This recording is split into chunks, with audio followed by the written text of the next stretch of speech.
Dispatchers help callers on the worst days of their lives. For over 25 years, we've been there. A silent partner in millions of calls thanks to our redundant and diverse networks that ensure call delivery. Today, cities are bigger, traffic more congested, and the challenge is more complex. But you're never alone, because InDigital is quietly improving, implementing, and driving the next generation of 911, so you're supported in every situation. Make the switch at InDigital.net. Have you ever met a 911 professional and asked, what's the worst call you've ever taken? Well, here's your answer. I heard your last breath the night you flipped your four-wheeler. I tried to call you the day you committed suicide by driving your car into a tree. Blue face, cold to the touch. I helped you with CPR after you found your infant face down, not breathing. It messed me up. I did everything I could, but it wasn't enough. You were with me from the beginning, Grandma. 27 years later, I took the 911 call when you died. How fitting to be there for me in the beginning, and I was there for you in the end. I miss you, Grandma. I am 911. This is but a glimpse into the world of emergency dispatch. But what is it really like to answer a call during someone's nightmare? What is the impact on the first responder answering the call? Available on Amazon or where you purchase your favorite books and ebooks. Imagine listening. Your worst day is our everyday.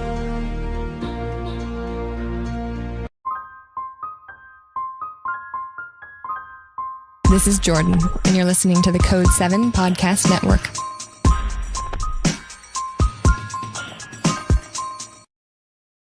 Warning.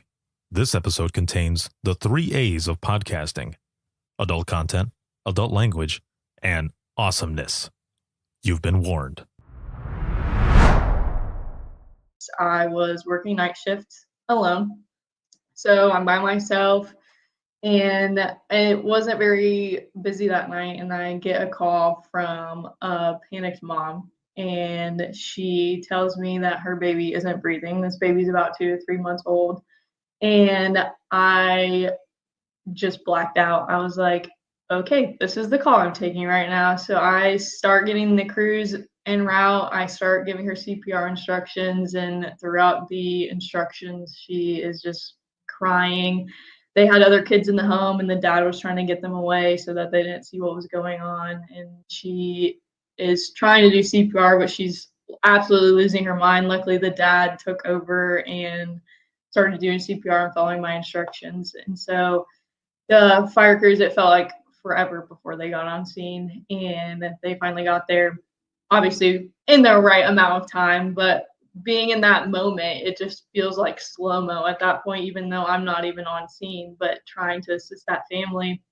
And so they run code to the hospital, and she ended up losing her baby. And to this day, it breaks my heart that that occurred. And I was by myself in the center, and I couldn't step away, which was extremely hard.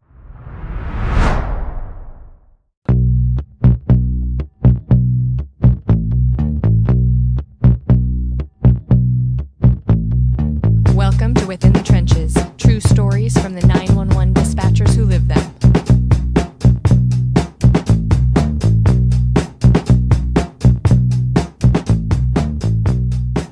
Hey, how's it going? This is Ricardo with the Code 7 Podcast Network, and this is Within the Trenches, true stories from the 911 dispatchers who live them. This episode is sponsored by InDigital, Leader Next Gen Core Services, and a shout out, big shout out, as always, to subscribers of the podcast. Thank you all very, very much. It is March 10th, or Mario Day. So happy Mario Day. For those who don't know, because March, M-A-R, like, you know, the abbreviation, M-A-R, and then 10, Mario. Yeah. So happy Mario Day. And if you are a gamer, their games are on sale. It's so stupid. I'm not getting paid to say that. I was just saying it because it is Mario Day, and I've talked to my kids in between episodes this specific day, and they're like, happy Mario Day. So that's why I mention it. But now you know, if you didn't know before. It has been a busy few weeks as always, and I'm just excited for everything that's coming up. Tons of powerful stories and experiences coming to you from the 911 profession. I'm going to be heading out to Texas, actually next week to the Mayan Ranch for the 911 leadership training event that the 360 Dispatcher puts on, and that's put on by my good buddy Joe Serio. And we are in the middle of nowhere in Texas when we were doing this, and it is again at the Mayan Ranch in Bandera, Texas. It's going to be a lot of fun. I'm an instructor out there, and you'll see more videos and stuff going up on all over social media on a lot of the stuff that we do out there. So make sure to check that out. Navigator coming up. I'll be doing the podcast out there and speaking. Again, lots of engagements coming up, so make sure to look out for all of that. But I'm excited for my guest.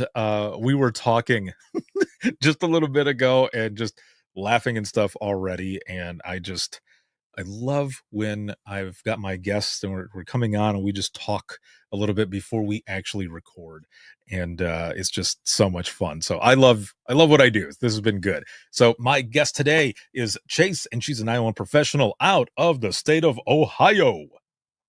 What's going on? Hello. How are you doing?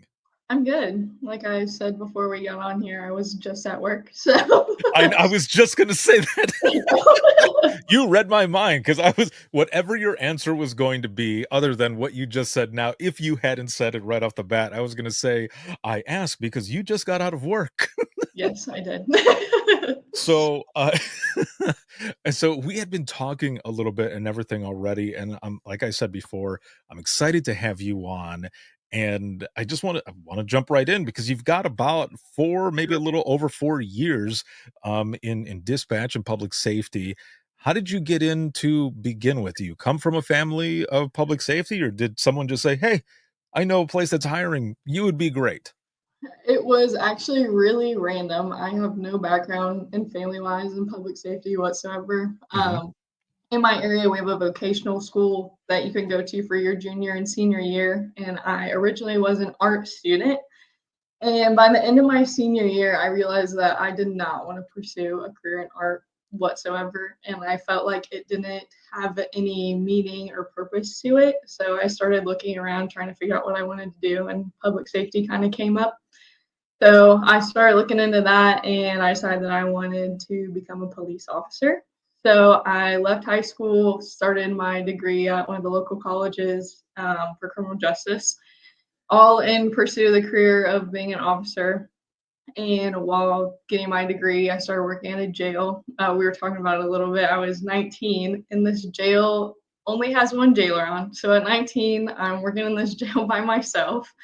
And then I wanted to find some other stuff until I could go to the academy, because I wasn't old enough yet. You have to be 21, at least in the state of Ohio, and I'm assuming everywhere else. And I had this job for dispatch just fall into my hands. So I was only working part-time at the jail and gave it a chance and went in for an interview.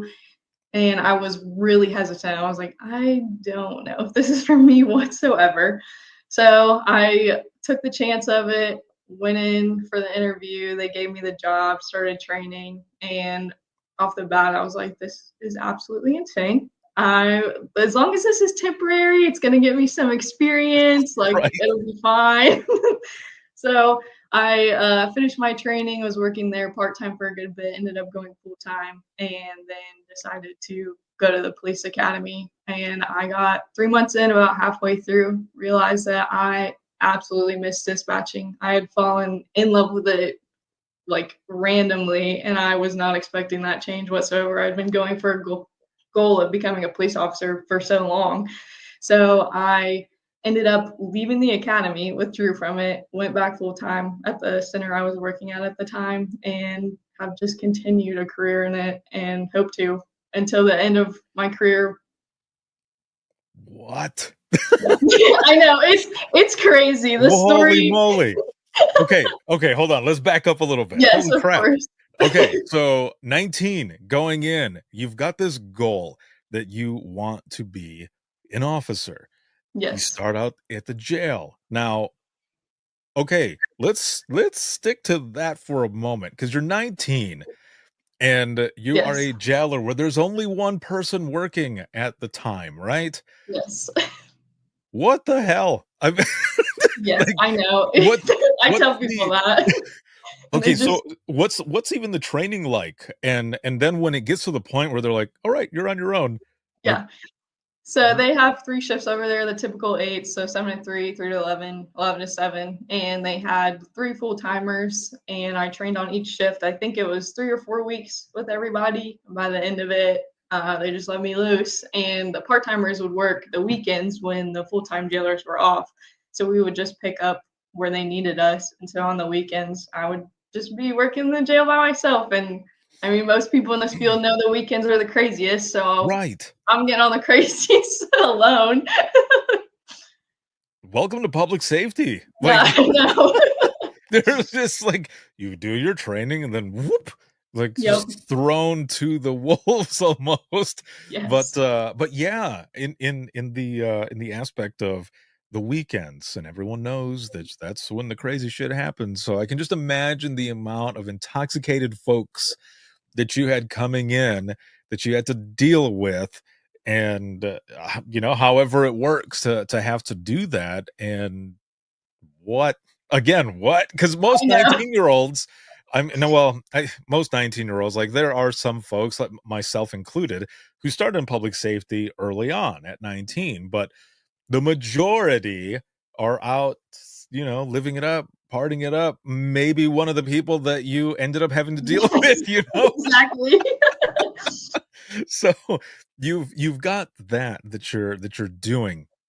You continue to pursue this goal, but you're also working part-time in dispatch. Now, when you end up getting to that point though, was there anything that surprised you? Like when you were going into it, because you're listening, right? You're in the jail. I'm sure you're hearing stuff on the radio and maybe even folks talking about it. I mean, did you even get a chance to do kind of like a sit along at all?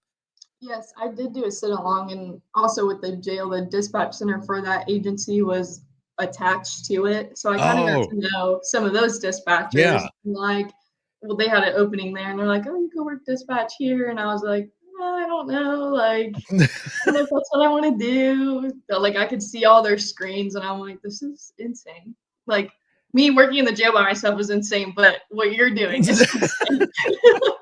It's Um, it's interesting, right? Because a lot of times, you see what people are doing, and it's like just like you said, it seems insane, like unbelievable. But then you have other folks who might come into dispatch, and maybe you've experienced this now being in dispatch for some time, but you might have an officer come in and observe and be like, no, always, I don't want to do that. Like, no, always. I would rather. I remember officers coming in, and this one time specifically, we had a bad storm and we were getting our asses handed to us.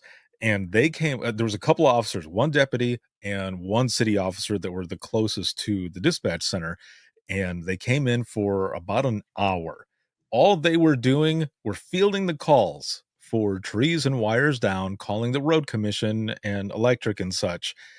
After that hour, they're like, "Fuck this. We Yep. don't want any." I would rather sit by a tree and Yep. wait for road commission to come or deal with people than have to deal with what you guys are dealing with.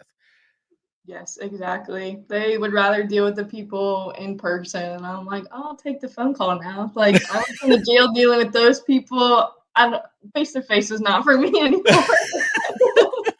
So you end up going through that. You have that connection, that which is pretty cool that you had. The dispatch center was there attached and you knew some of Mhm. those people. So you got to look inside. And like you said, they're thinking, one thing about you, but you're looking at them and thinking the same thing, like, no, that looks insane too. But now you're getting to sit in there. And so what's that like? Because you've got all of these monitors, you've got probably multiple keyboards or whatever, or mice, Yes. and now you're maybe even listening to some of those calls. Like, was it eye-opening? Was it overwhelming? What was that like for you? I would definitely say it was overwhelming because I mean, multitasking is the biggest part of dispatch. And I'm like, how are you typing, answering traffic, listening to a phone? Like, I don't understand it whatsoever. But I knew that it could possibly be something that I want to do, even if at first I was like, this is a lot. But Yeah. I really wanted to get experience, and having the experience of dealing with police, fire, people, like it was something that I was interested in to possibly help if I did pursue being a police officer. So in the beginning, I was definitely hesitant, but was like, well, it's something else in the field. Maybe just take a chance. Right. Yeah. And a lot of times, there are some folks who are like, yeah, it's something, I've got the experience. I can fall back on it. But a lot of those folks end up kind of like you in a sense where they end up catching the bug and it gets into your blood really fast. And I don't know what it is, but it gets there really quick and people Yeah. end up coming back, or that's what they want to end up doing. I worked with a few folks as well who, when they came in, they didn't reveal right away that they wanted to go into fire or EMS or law enforcement. But then by the time they mentioned it, it was already out of their mind because they didn't want to pursue it after all. They ended up falling in love with dispatch just like you. And so you end up going into the academy and all. And you said it was about 3 or 4 months in to the Yeah, so our academy? our academy for the state of Ohio is 6 months. So I got about halfway through, and I had instructors that were touching on topics in regards to dispatch, and they'd be like, right, Chase? Right, Chase? Just like asking my opinion. And I'm like, correct. And then I would like talk to the class a little bit, and I was like, I know way too much about this. I'm like, I just knew it was time for me to go back. Like it's just where I felt I was an asset to the field more than anything compared to me training to be a police officer. That I love the fact that you were that aware already going through all of that. And I can see you. Just listening to you, I can picture it in my head where, yeah, they're calling on you and you have that moment of clarity, that realization that I'm not in the right spot. Like in the sense of public safety, yes, but not in the right discipline of public safety. It's dispatch. And I'm just the way you were saying it, and I could see you on the screen, like I could feel your vibe, like that was your moment where you knew it was time or you needed to go into dispatch. Like that's where you were supposed to be. Yes, it was definitely a hard decision. I thought about it. I talked to some people that were super important to me in the field already. So, like, there was a sergeant at the jail that I looked up to, and I called him and I was like, am I crazy? Like, am I, should I finish or should I just leave and go back to what I love doing? Because the mindset of like, I already love what I did before, and I was still doing it while I was going through the academy. I just dropped down to the part-time shifts, and I just knew that I needed to go back.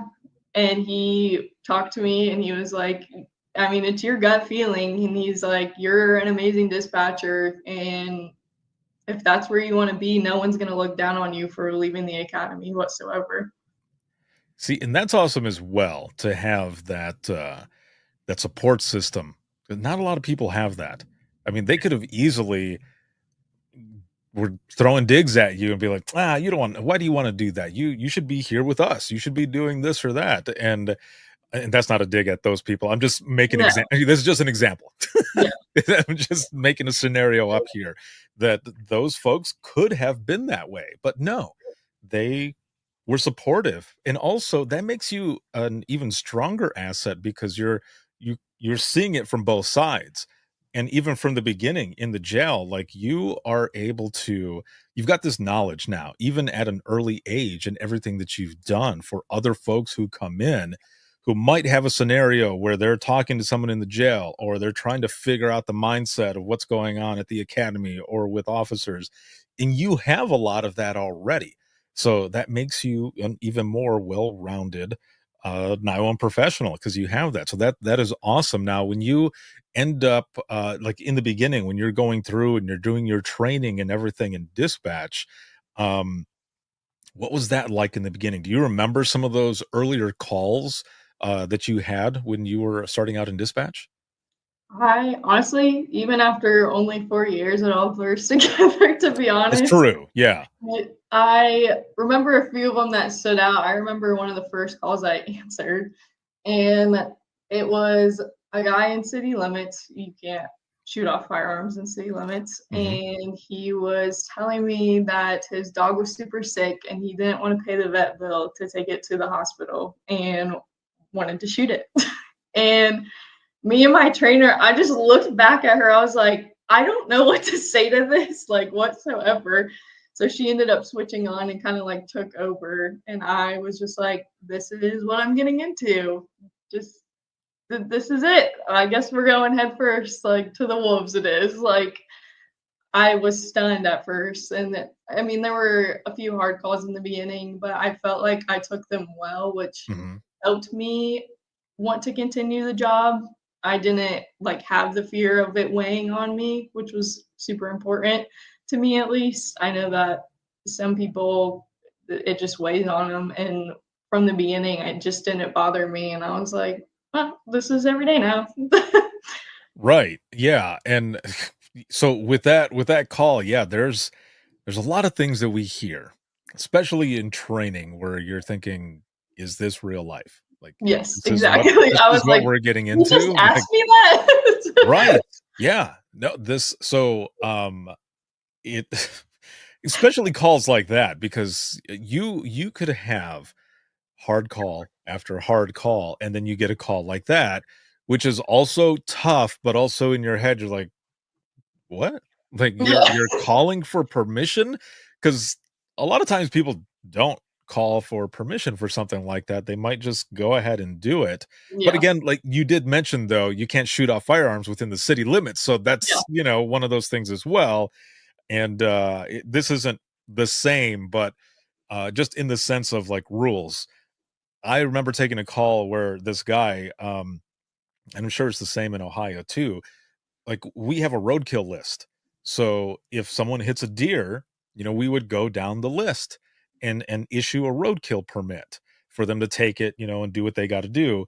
And this guy calls up and he goes, "Oh, I need two reports. One is for my car cuz I hit a deer, and the second is for a roadkill permit." I'm like, "Oh, okay. Are you okay? What's your location?" Ask them all the stuff that I'm supposed to ask. And he goes, "Yeah, this is the address." And I said, "This is the address where you're by? Like you hit the deer by this address?" And he goes, "Oh no, I'm at home. I already dressed it and I'm packaging the meat." And I'm like, "Oh my god." And I said, "Sir, yeah, you're not supposed to do that. You're supposed to wait where it happened."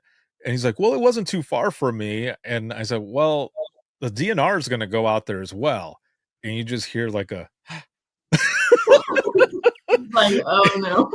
right, yeah. And they went out there and everything was confiscated. Yeah, that's Yeah, not good. Not again, good. that's one where you're just like, did he really just not follow the laws at all and admitted Right. it? Yeah, it's like you obviously knew what you were supposed to do in a sense in calling and getting the roadkill permit, but dude, I Right, believe though. I believe all of that meat was actually it was donated to a shelter or something, so it Okay, went good. to it went to a good place Good. at least, and, that person got a ticket, so, Yep. yeah, so it's stuff like that that you end up getting early on where it's just hard to believe, and especially that when you're first starting out and people that might see, um especially if it's where you live, if you live where you work or you grew up or whichever, some people might end up asking you because they know that you work in the local dispatch center or whichever. Oh, what else happened with that call? And you're like, I can't really tell you, but I will say there's more to it. Yes. Yeah, the agency I worked at prior was the agency that, like the city jurisdiction was where I grew up. So I was getting calls from people from high school and people I know. And I'm just like, oh, okay, that's what's happening in your life. And they didn't know that I worked there. They couldn't tell it was me. So Oh, it's just like, oh, okay, good to know. yeah. Yeah, and, early on too, it's always good to establish now, it was different for me when I started out because it was 2001, and we weren't really talking there was no talk about mental health and wellness, like, there was no talk about that. There was a support system, right? But it was a little different, so you going in, having just over 4 years, everything that you've done, starting at 19 all the way through, can you say, like, has there been kind of a good support system? Because we do deal with a lot of crazy shit in 911. And I can just imagine, some of the stuff that you've dealt with already just in the short time that you've been in there. Yeah, I would say, I mean, coworkers are there for anything. They do the job as well, so they know Hmm. what you're going through. So you're able to talk to them about a call that you took and their understanding of it. So having that support system of some decent coworkers is always great. In regards to family, again, my family's not in this field, so typically Yeah. with the hard calls, I keep those to myself. But if I ever need to like talk about work or anything along those lines, like my mom's always an open ear. So I've been lucky to have her. And then my boyfriend's a police officer, so he gets it completely understands. He's like, oh, that's crazy. And like completely understands and listens to everything that I have to say. Same for him. Like if he needs to talk about a call, like he knows that I get it. So support system wise, I feel like has always been personal. I know that departments around the world are working for better mental health support on Mhm. those hard calls and making sure that their staff does have that resource. How important do you think it is to not only have that support system established, but I guess really trying to be open about some of the stuff that you do? Because just talking with you, I can tell that you love what you do, and Yes, very much. that is awesome because and I think maybe too, it's from a different guard, that guard that's now going out where people really didn't talk about some of these things. They really didn't feel comfortable, but more folks and conversations like this, which are important, have started to open up and have started to share. And I think it helps those that are coming in, those that are brand new or have been there 3 to 4 years or more, like yourself, to be able to talk and just have that support. So I guess just in your opinion, how important do you think it is, and maybe even the impact of people actually talking more about what it is that they do? I think it's extremely important. If you don't have a support system, you're going to struggle in this career. You need to be able to express what you do at your job and things that do impact you because holding it in is not going to help whatsoever. So having that support system established, whether it be friends, family, coworkers, whatnot, it it's everything. You need to have somebody that you can talk to regardless if they're in the field or not. Hopefully they'll be understanding. But I think it is very important now that dispatchers are talking more about what they do because I didn't even know this was a career. Nobody talks about like, oh, I want to be a 911 dispatcher when I grew up. Like that's rare. I didn't even think about it or consider it when I was getting into the field. Mhm. And I feel like people talking about it more shows what we actually do and everything that we do. We don't just sit by the phone and wait for it to ring. You have records work, you have people coming up to the window. You have so much more that people don't realize. So being able to openly talk about what we do and the public understand what our job actually consists of is extremely huge now. I fully agree, and you're right. It's always in the sense of, like the poster on the wall of someone's room. You've got law enforcement, you got fire, EMS, or whatever. Just as an example. But you're right. People don't always talk about dispatch. Like there's not a poster of a dispatcher right there because people don't really think about it, which again, as I've said before, is why conversations like this are important, to talk about those things and more what we do. So in that sense, thinking about the public, what are some of the things that you feel like they should know more about what it is that we do in this profession? Because you're right, there are a lot of people, and just through all my years of all the stuff that I've done, there have been a ton of people who have said, well, I had no idea.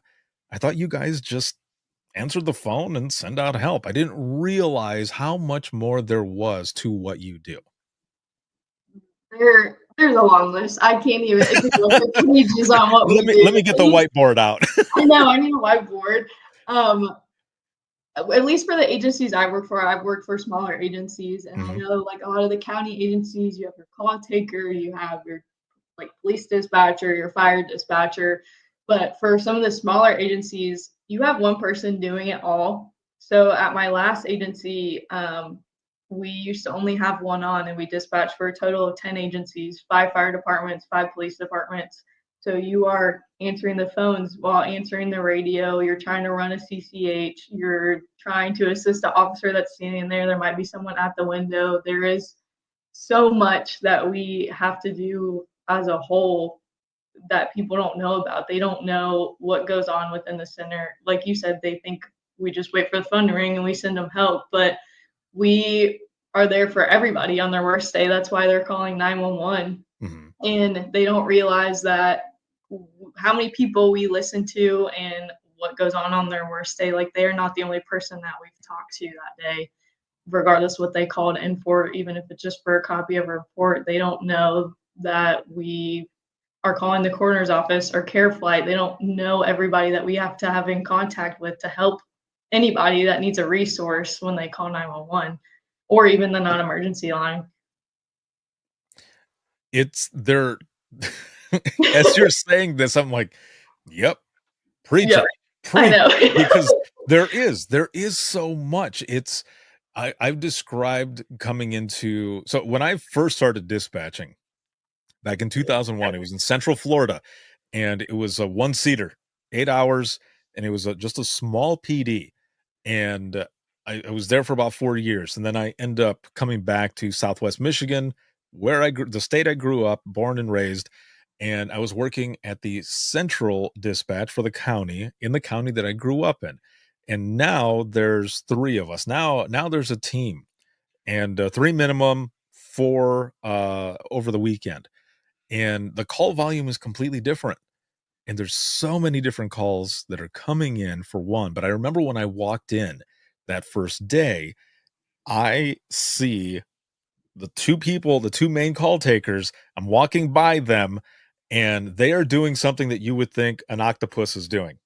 Yes. It's just like arms, just flailing, just arms going everywhere. All I see is limbs, and they're on the phone, they're on the radio, they're doing all this stuff and eating at the same time. Yes. Can't And forget that. right, yes, and I'm thinking right off the bat, am I going to be able to do this? Because like I have 4 years of experience, but as one person working for 8 hours, and I'm watching what everyone's doing, I'm like, holy shit!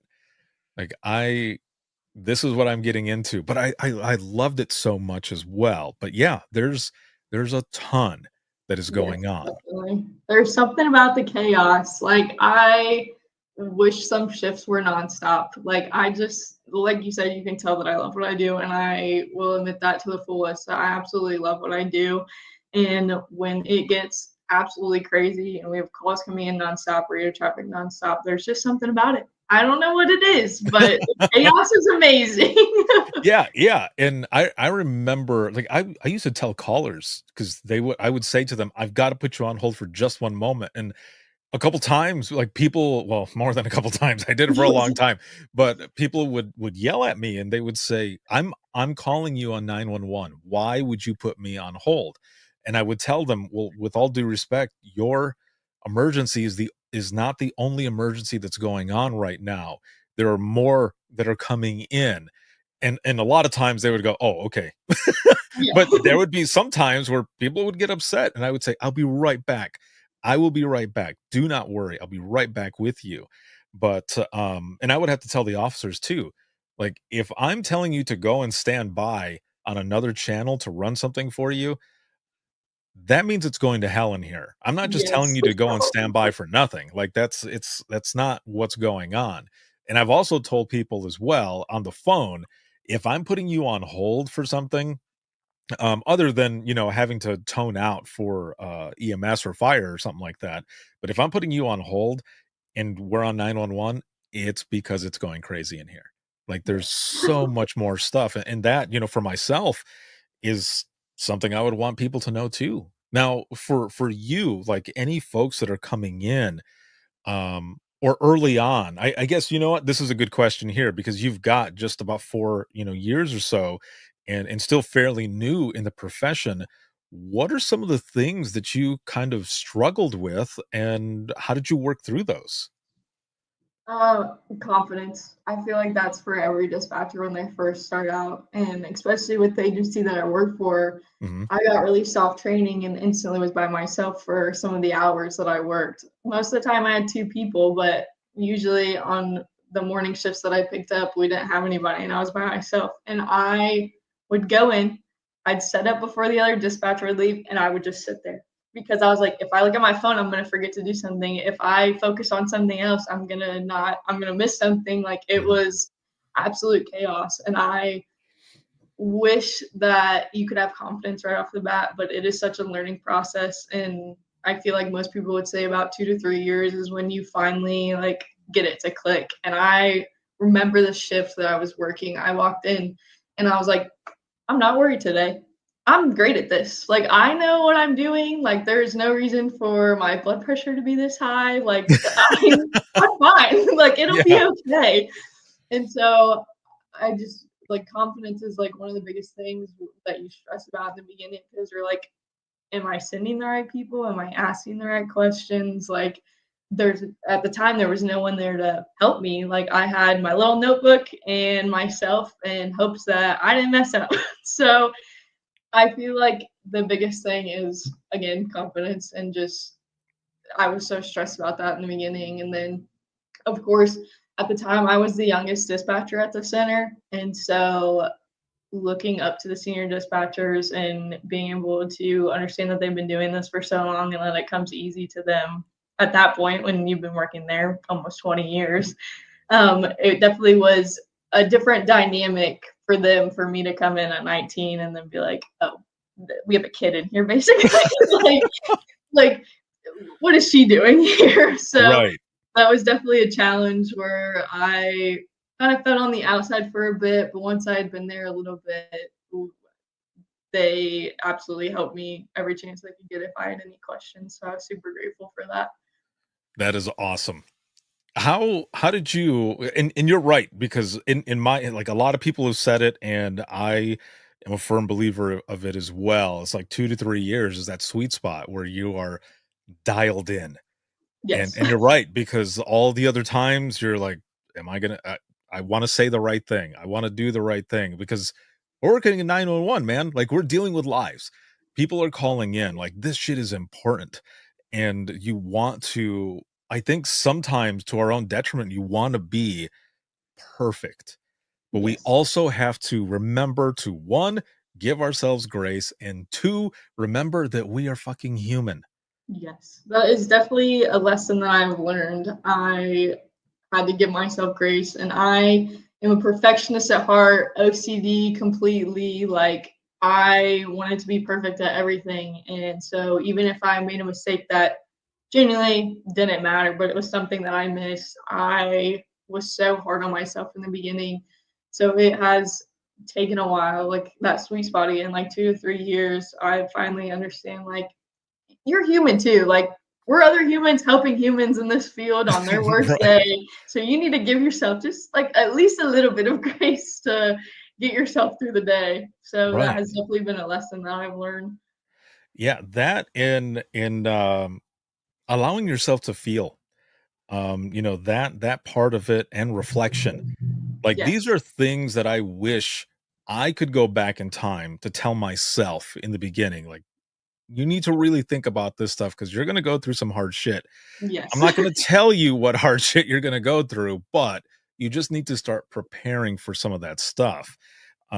Because I would drive home sometimes. I lived about 45 minutes away from the last center that I was at. And there would be some of those times where I was just driving with music on, or I would hit that like tunnel vision, and I Yes. would get to like a four-way stop that was about 5-10 minutes away from my house. And I would, snap back and I'd be like, how did I get this far? Yes. Because you've got I've done all of this that stuff going completely. on. Yeah. Yes. I'm like I just drove 30 minutes. How did I even get here? Like, Right. It's like you're aware of everything. You know where you're at, but you're just so zoned in on driving that when yep, once you get to a certain spot, you're like, what the fuck? Like yes. what exactly happened? But I never, at least at that time, I wasn't giving myself a chance to really reflect on some of the things that were going on. And I feel like if I had done that a lot earlier, that it would have been a little bit easier when I was trying to No, deal I with like agree my own 100%. stuff. Yeah, yeah, exactly. Um, you know, as we were kind of talking about the training and everything, wanting to do, you know, that perfectionism that we're talking about, I think a lot of us have that where we Yes. just want to be perfect. We can't be perfect. And that is something that we all struggle with. We blame ourselves. And that's one of the things that I've heard a lot of people say, you know, if I could go back in time, I would tell myself it wasn't your fault. You did everything that you could. And so there's a lot of people who've said things like that. Um, but also when you're going through training and you're wanting to do everything right or do everything that the trainer is saying. I shared this story last night on Open Mic Live, but I'm going to share it with you now. But as we're talking about training and stuff, I wanted to, I guess, please my trainer in a way, in the sense of like, I just like I wanted to do a good job, is all. Like I wanted to do such a good job, and I wanted my paperwork to have good scores too. So I take this medical, and this guy, he's in a lot of pain when he's calling in for this medical. He's a truck driver, and Mhm. he was at a rest stop. And I ask him what's wrong, and he's kind of embarrassed. And he says basically that he zipped up himself into the zipper. Oh, God. And I'm sitting there and I just kind of look at my trainer, and she's just like, "What?" And I'm thinking, okay. Yeah. I will get help out there to you as fast as we can. Just, you know, hold on. And then you've got to think of your wording, right? Because that right Yes. there, it sounds off. So, Yes. so then you put them on hold and stuff. And I remember I tone out EMS and I look at my trainer and I said, I don't even know how to put that out. Like, what do I say? And she, and Oh, no. she goes, just say for a male subject, and I don't remember how old he was, but just a male subject with having penis problems. And I just kind of looked at her and I said, okay. And that's what I said. I said it over the radio, and and we had to tone twice. And Oh, no, you had to say it twice. yes, I had to say it twice. So I say it, and of course, you know, they're like, Central, what was that? And I'm like, come Yeah, of on. course. Right. So then Oh after my that, god. I go to get back on the phone with the guy, and I turn and look at my trainer, and she's looking at me with her like her jaw dropped. And I said, "What? What did I do?" And she goes, "I can't believe you said it." And I was like, "You told me to say it. Oh, Like, no. I'm your trainee. You're my trainer." Yeah, I'm following what you said. Yes. Yes, exactly. And so now I'm trying not to laugh, and I get back on, and luckily the dude was okay enough that he didn't want to stay on the phone anymore any longer than he Good, needed to. I was like, "Just call me good. back if anything changes." And I get off the phone and I was like, "How dare you?" Like, dude, Yeah, that's not fair whatsoever. I know. Yes. Oh my lord. Yeah, that's but those are those moments like we were talking earlier when you get into this profession that sometimes these phone calls come in and your eyes just pop open, and the Yes. moment you think you've taken the most outrageous call, the universe gives you another one. Yes, 100%. It is a crazy profession, but I love it. And just listening to you, you know, it sounds like you're where you're supposed to be. You're where you need to be, and that is really awesome. Now, if you, I've got another question, but if you only if you feel comfortable, and you already said even 4 years in, they all kind of mesh together, right? But is there a call that just kind of sticks with you? Yes, 100%. I listening to the podcast, I've heard this question be asked. So I was thinking through the ones that do stick with me, which one I felt like most important that I should share to anybody, whether it be a 911 dispatcher that's listening or it be somebody from the public that's just interested in what we do. Mhm. And the one that stands out with me the most, I was working night shift alone. So I'm by myself and it wasn't very busy that night. And I get a call from a panicked mom. And she tells me that her baby isn't breathing. This baby's about 2 to 3 months old. And I just blacked out. I was like, okay, this is the call I'm taking right now. So I start getting the crews en route. I start giving her CPR instructions, and throughout the instructions, she is just crying. They had other kids in the home, and the dad was trying to get them away so that they didn't see what was going on. And she is trying to do CPR, but she's absolutely losing her mind. Luckily, the dad took over and started doing CPR and following my instructions. And so the fire crews, it felt like forever before they got on scene, and they finally got there, obviously in the right amount of time. But being in that moment, it just feels like slow-mo at that point, even though I'm not even on scene, but trying to assist that family. And so they run code to the hospital, and she ended up losing her baby. And to this day, it breaks my heart that that occurred. And I was by myself in the center and I couldn't step away, which was extremely hard.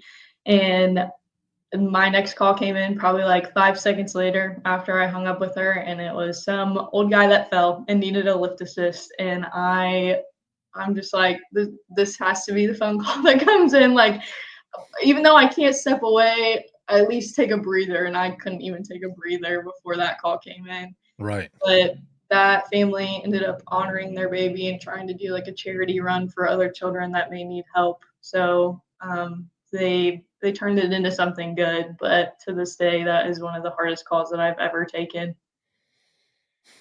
Oh, I'm sorry. Yeah, I know. I mean, yeah, no, those are some of the hardest ones, whether it's someone who is taking the call who has kids or knows someone who has kids, or just in general, calls with kids, babies, whichever, those are some of the hardest ones. Yes, It's that 100%. innocence, that you take the call and you're like, why? Yeah. Why? And I think sometimes that sticks with us too, because you might have that question of like, why this kid, what happened, or whichever. But you said that they did something good out of it, so that is good, and you got to see that, and maybe it brought a little comfort, maybe not, but it's always good to see some of that come out. It also goes along with closure, because a lot of times we don't get closure, and maybe you feel this way, maybe you don't, maybe some of that helped a little bit. Yeah, I definitely feel lucky. All of the agencies that I have worked for, I'm able to get that closure. Unlike some of the bigger centers, I know that call takers take a hard call and it gets passed on to the next person and they never know what happened.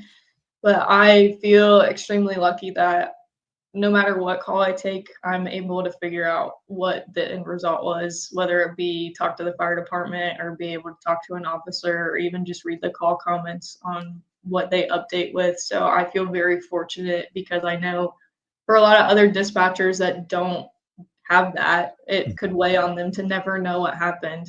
And again, I'm just fortunate that I'm able to have access to that and it not weigh on me as much, because I am able to see the end result of something that could be really bad. With with that one specifically, because you've been at two different departments, right? Yes. So the first one was the single seat, and are you like with a bunch of people in the second one? No, I actually went to a smaller center that only dispatches for their fire department and their Mhm. police department. And sometimes they have hours within the shifts that people do work by themselves. So it's still a similar setting. Okay. So what I was going to get at is one, you end up taking this call, and it obviously, it sticks with you. There's a lot that will stick with us, and I can see why this one definitely would stick with you as well. Um, and sometimes it sucks. You end up going to that next call almost immediately, and you don't get a chance to reflect or breathe, as you put it as well. The fact that that second call though wasn't as high priority, do you feel like it kind of gave you a little bit of a, kind of a breather? No, not at all. I No. was just like, no, was holding it together barely when I answered this phone call. Like he probably could tell that I was going through it, and Oh, okay. was just like, I just meant being able to breathe a little bit, because it could have easily been like, it could be a domestic or something, right, but this was something that was of lower priority. So no, I get it.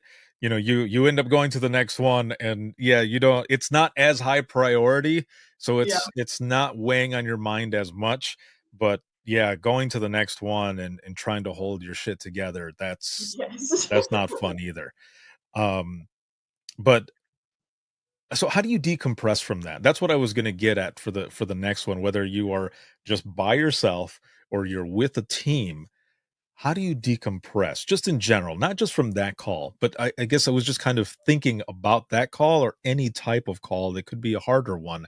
You specifically, especially being a newer 911 professional, and for those who are coming in who maybe are just starting out and maybe feel alone or they don't know what to do, what are some of the things that you do to decompress? Yeah, I think it's super important to kind of find your outlet once you leave the chair.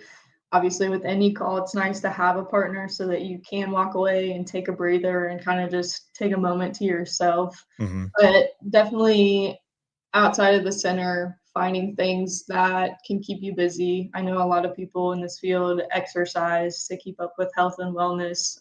Just doing something that you love to do outside of work, whether that be art like I used to do, or having time with your friends or family, just kind of having a separate thing from the center because this career does consume a lot of your time and a Hmm. lot of your mind. So being able to keep time for yourself and find stuff to do outside of the center is super important. And also going back to just having a support system and being able to talk about it is extremely important. So it's not all bottled up for yourself. And I was going to ask you, as you kind of mentioned it there just a few seconds ago, I was going to ask, you said that you were going to pursue art, Yes. and that you didn't really, you were like, it's not, it might not go anywhere, whichever, and you change your trajectory.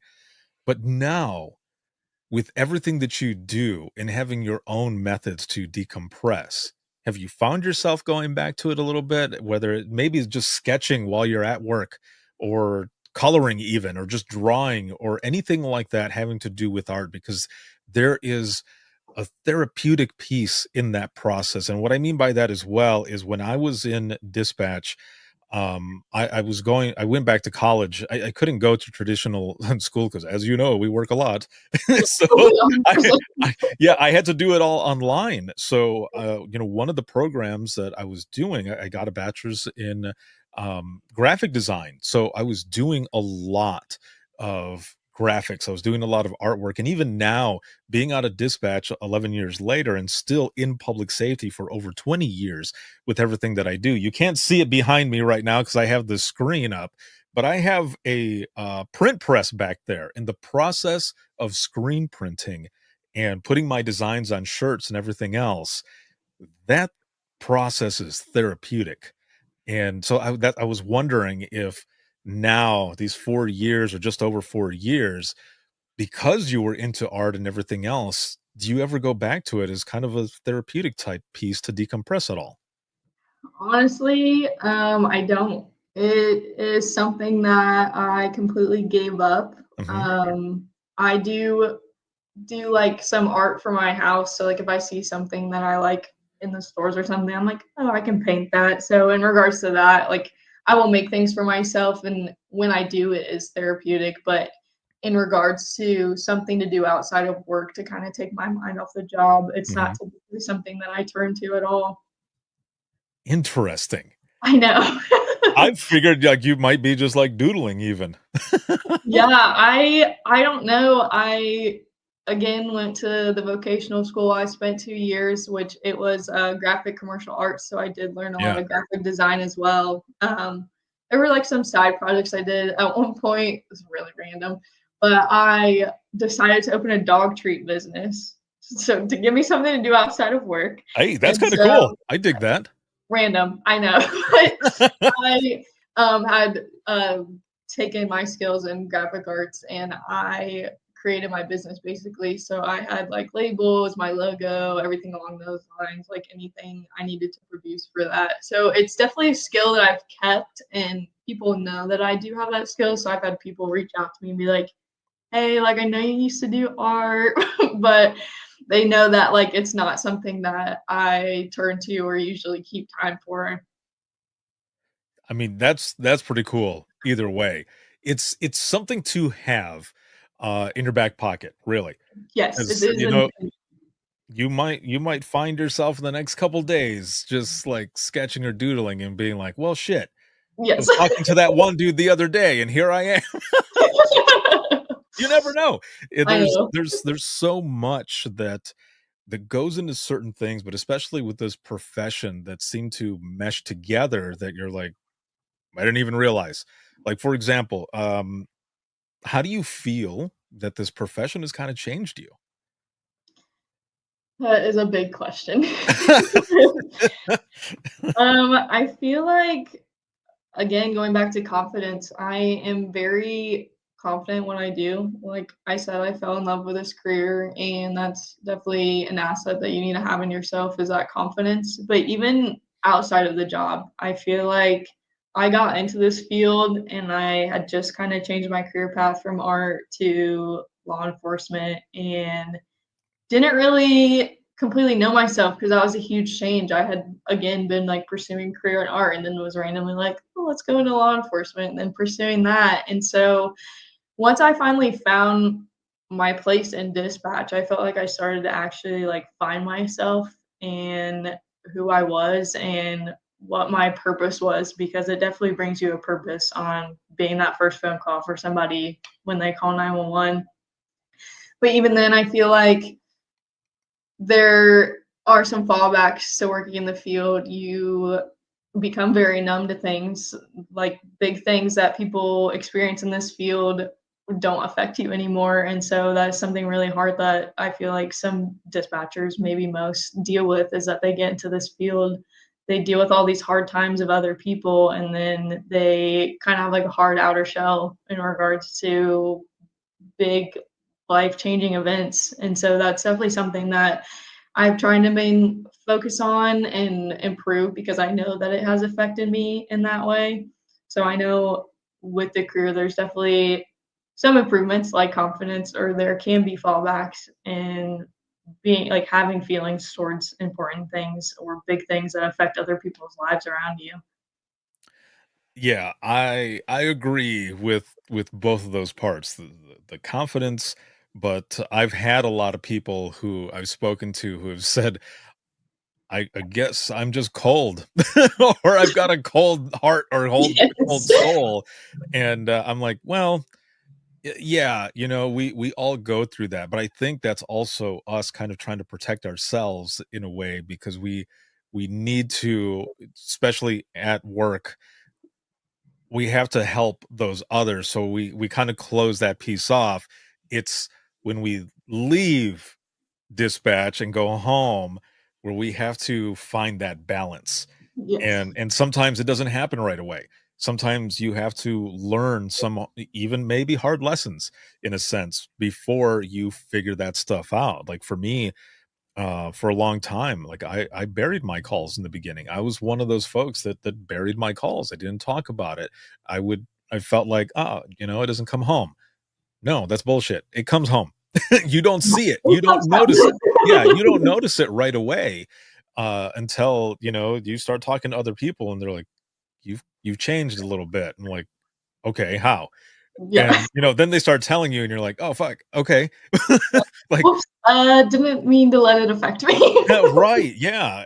But then you start to think about, okay, how do I work this? Because I know the me that has always been me is there, but I have to close off certain pieces of me to not only protect myself, but to help others in the profession that I'm in. I have to figure out how to open that protection in a sense and balance it out. And that's something that everybody, you just kind of have to learn that. But Yes. I think, like you've been saying, like I've been saying, through a good support system and feeling comfortable to talk about the things that you're going through, um, that those two are very important into finding that balance. Yes, it's definitely something that's important, but I mean, as cheesy as it is, like communication in our job is super important. Communication's also great outside of the job. Yes. You definitely want to talk about it. Right. Yeah. Yeah. No, exactly. And I think that's a thing that we just need to continue to push because for so many years it wasn't there. And from about 2016, I would think, up until now, there's been way more talking about it. There's way more resources, and is just making it better for everyone. So as we go into the wrap up of this episode, which has been awesome to have you on. I could talk to you for hours. I know. Um, Thank you. This has been I great. yeah, it has. This has been a lot of fun with you and learning about you, and you just got a great freaking story, man.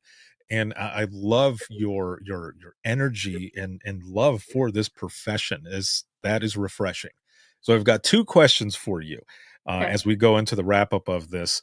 For anyone who is thinking about or might be on the fence of coming into this profession, with you being, even though just over 4 years, still pretty fresh in this, what is some of the things that you would say to people that might be on the fence and about coming into the profession? I mean, just take the risk. Like, I was not expecting to fall in love with this field whatsoever, especially the dispatch center in general. And just taking the risk and trying it, it showed to be something that I plan on having as my career for the rest of my life. So, people that are debating it, you're only going to know if you try it. So if they give it a chance and they end up not liking it, that's okay. No one's going to judge you. It's not for everybody. But if you get into it and you find that passion and you absolutely love it and you want to stick with it, at least you tried it and you found out. Exactly. Perfect. Thank you for that. And the final question, if you could go back in time to talk to yourself at the beginning of your public safety career, and it's not to change anything, right? Because we go through a lot of different things in life, whether it be, different experiences, hard lessons, whichever. It leads us to where we are at today and the person who we are. We've gone through that. We've learned. We've got that experience. But if you could go back to talk to yourself at the beginning, what would you tell yourself? I would definitely tell myself that you will make a difference and that this career is important. Like we've talked about, I had been headstrong on becoming an officer, and that was my goal. And nobody really knows about 911 dispatching until you get to experience it. No one goes around saying, "Oh, I want to be a 911 dispatcher when I grow up." No one knows anything about it. And going into it, you kind of have that mindset, at least I did, like, it's temporary. Like, I'm going to be an officer, so at least it's just some experience. But I would tell myself that it's important and you're going to make a huge difference in people's lives being that person to answer the phone, and you're going to love it.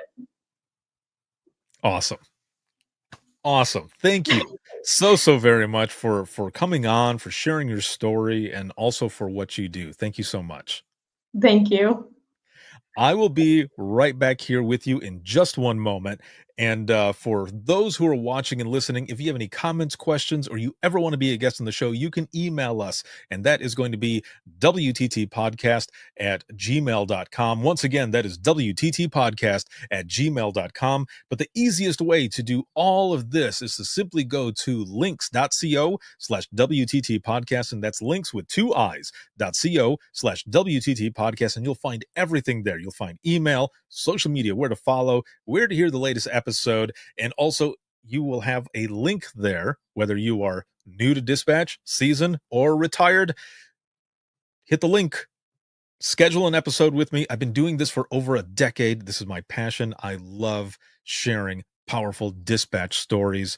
And this podcast, never thought it would go to where it is today. It is heard in over 60 countries. It's already been downloaded over 2.3 million times. So your story is literally going to go out to the world. And I would love to share it. So you can check it out there. Again, it is links with 2 i's.co/WTT podcast. You'll find so much more stuff there as well. So make sure to check it out. Big shout out to subscribers as always. And this broadcast has been sponsored by InDigital, a leader next gen core services. You can see this on Facebook, YouTube, as well as LinkedIn Live and X. And you can find clips on Facebook Reels, Instagram Reels, as well as TikTok. You can check them all out there. And then you can listen 24/7 on Apple Podcasts, iHeartRadio, Spotify, your favorite podcasting app, and withinthetrenches.net. Have a good one, everyone, and we will see you all in the next one.